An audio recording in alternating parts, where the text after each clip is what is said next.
सूरज की किरणों में अमृत का वो प्रकाश, हर नई सुबह के साथ यीशु राजा है अब। अंधकार से जो लड़ती उसकी वाणी है आप, उसकी वाणी है आप, उसकी वाणी है आप। अमृत वाणी, अमृत वाणी, अमृत वाणी, अमृत वाणी, अमृत वाणी।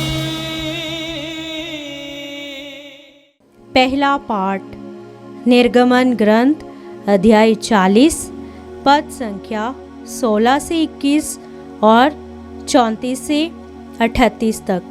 प्रभु ने जो कुछ कहा था मूसा ने वह सब पूरा किया। दूसरे वर्ष के प्रथम महीने उस महीने के प्रथम दिन निवास का निर्माण किया। उसने जमीन में कुर्सियां डाल दी और उन पर तख्ते रखकर और कांडियां बांधकर खंबे खड़े किए। उसने निवास पर तंबू ताना और उसके ऊपर तंबू का आवरण रख दिया, जैसा कि प्रभु ने मूसा को आदेश दिया था। उसने विधान की पाटियां मंजूषा में रखी, मंजूषा में डंडे लगाए और उसके ऊपर एक आवरण बिछाया। उसने मंजूषा निवास में रखकर उसके सामने एक पर्दा लगाया और इस प्रकार विधान की मंजूषा आंखों से ओझल कर दी, जैसा कि प्रभु ने मूसा को आदेश दिया था।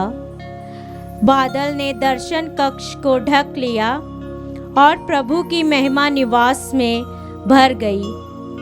मूसा तंबू में प्रवेश नहीं कर सके क्योंकि बादल उस पर छाया रहता था और निवास प्रभु की महिमा से भर गया था। समस्त यात्रा के समय इस्राएली तभी आगे बढ़ते थे जब बादल निवास पर से उठकर दूर हो जाता था। जब बादल नहीं उठता तो वे प्रतीक्षा करते रहते। उनकी समस्त यात्रा के समय प्रभु का बादल दिन में निवास के ऊपर छाया रहता था, किंतु रात को उसमें आग दिखाई पड़ती जिसे सभी इस्राएली देख सकते थे। यह प्रभु की वाणी है। ईश्वर को धन्यवाद। अनुवाक्य। हे विश्व मंडल के प्रभु, तेरा मंदिर कितना रमणीय है। प्रभु का प्रांगण देखने के लिए मेरी आत्मा तरसती रहती है। मैं उल्लसित होकर तन मन से जीवंत ईश्वर का स्तुति गान करता हूँ। अनुवाक्य। हे विश्व मंडल के प्रभु, तेरा मंदिर कितना रमणीय है।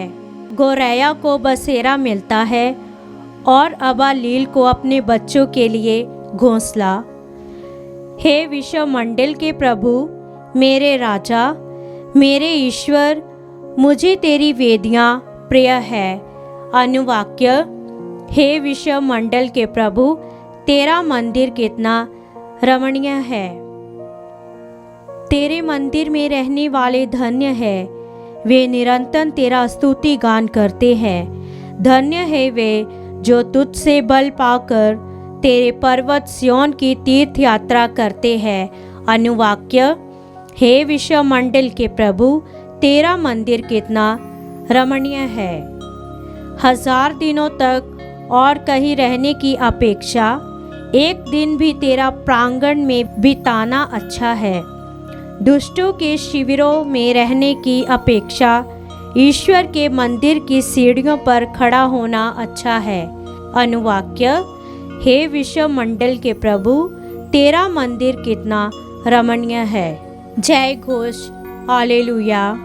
हे प्रभु, हमारे हृदय का द्वार खोल दे, जिससे हम तेरे पुत्र की शिक्षा स्वीकार करें। हालेलुया। संत मत्ती के अनुसार पवित्र सुसमाचार अध्याय 13 पद संख्या 47 से 53 तक। यीशु ने लोगों से ये कहा, स्वर्ग का राज्य समुद्र में डाले हुए जाल के सदृश है, जो हर तरह की मछलियाँ बटोर लाता है। जाल के भर जाने पर मछुए उसे किनारे पर खींच लेते हैं। तब वह बैठकर अच्छी मछलियाँ चुन चुन कर बर्तनों में जमा करते हैं और रद्दी मछलियाँ फेंक देते हैं। संसार के अंत में ऐसा ही होगा। स्वर्गदूत जाकर धर्मियों में से दुष्टों को अलग करेंगे और उन्हें आग के कुंड में झोंक देंगे। वहाँ वे लोग रोएंगे और दांत पीसते रहेंगे। क्या तुम लोग ये सब बातें समझ गए हो? शिष्यों ने उत्तर दिया, जी हाँ। यीशु ने उनसे कहा, प्रत्येक शास्त्री जो स्वर्ग के राज्य के विषय में शिक्षा पा चुका है, उस गहरत के सदृश है जो अपने खजाने में से नई और पुरानी चीजें निकालता है। यीशु ये दृष्टांत समाप्त करने के बाद वहां से चले गए। प्रभु का सुसमाचार। क्रिस्त की जय।